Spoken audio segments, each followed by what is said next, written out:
بسم اللہ الرحمن الرحیم۔ رسول اللہ صلی اللہ علیہ وسلم کی نظر میں دنیا کی حقیقت۔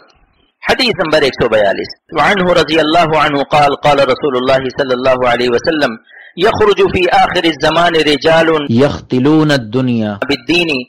یلبسون للناس جلود الضان من اللین السنتهم احلى من السکر وقلوبهم قلوب الذئاب یقول اللہ ابی یغترون ام علی یجترئون فبی حلفت لأبعثن على اولئک منهم فتنة تدع الحلیم فیہم حیران رواہ الترمذی۔ ترجمہ حضرت ابو ہریرہ رضی اللہ تعالی عنہ سے روایت ہے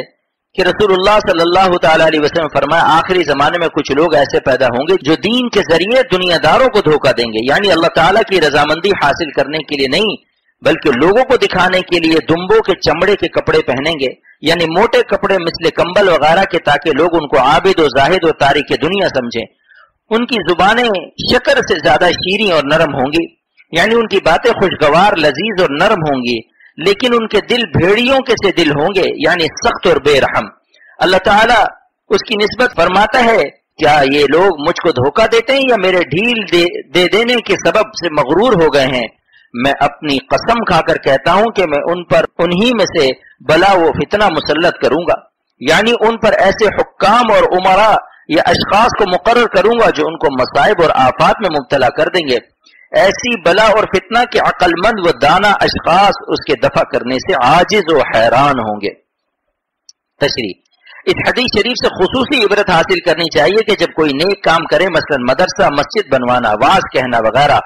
تو خالص نیت رضائے الہی کا قلب میں استحضار کرے، اور بزرگوں نے فرمایا ہے کہ اعمال میں بدون صحبت اہل اللہ کے اخلاص نہیں پیدا ہوتا، لہذا ہر شخص کو صحبت بزرگان دین کا اہتمام کرنا چاہیے۔ حدیث نمبر 143 وعن ابی ہریرہ رضی اللہ عنہ قال قال رسول اللہ صلی اللہ علیہ وسلم ان لكل شيء شرة ولكل شرة فترة فإن صاحبها سدد وقارب فارجوه وإن أشير إليه بالأصابع فلا تعدوه رواہ الترمذی۔ ترجمہ: حضرت ابو ہریرہ رضی اللہ تعالی عنہ سے روایت ہے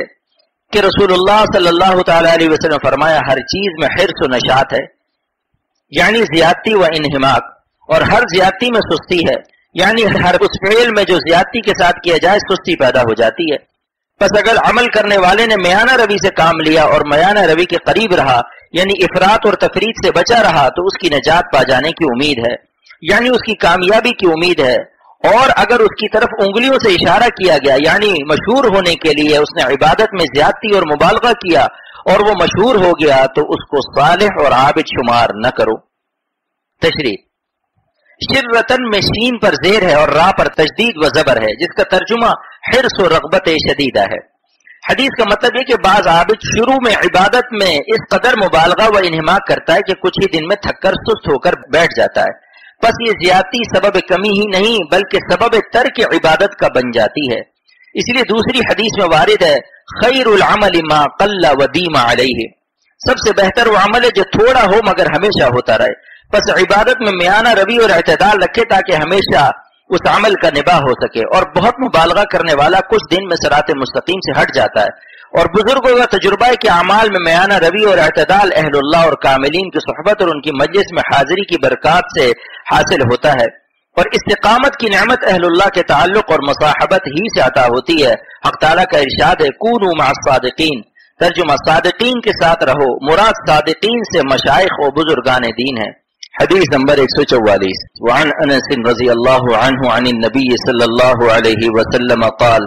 بحسب امرئ من الشر ان يشار الیہ بالاصابع فی دین او دنیا الا من عصمه اللہ رواہ البیہقی فی شعب الایمان۔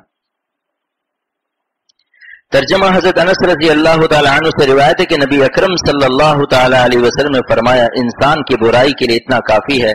کہ دین یا دنیا میں اس کی طرف انگلیوں سے اشارہ کیا جائے، مگر وہ شخص جس کو اللہ تعالی محفوظ رکھے۔ تشریح: مشائخ نے فرمایا کہ آخر ما یخرج من رأس الصدیقین حب الجاہ،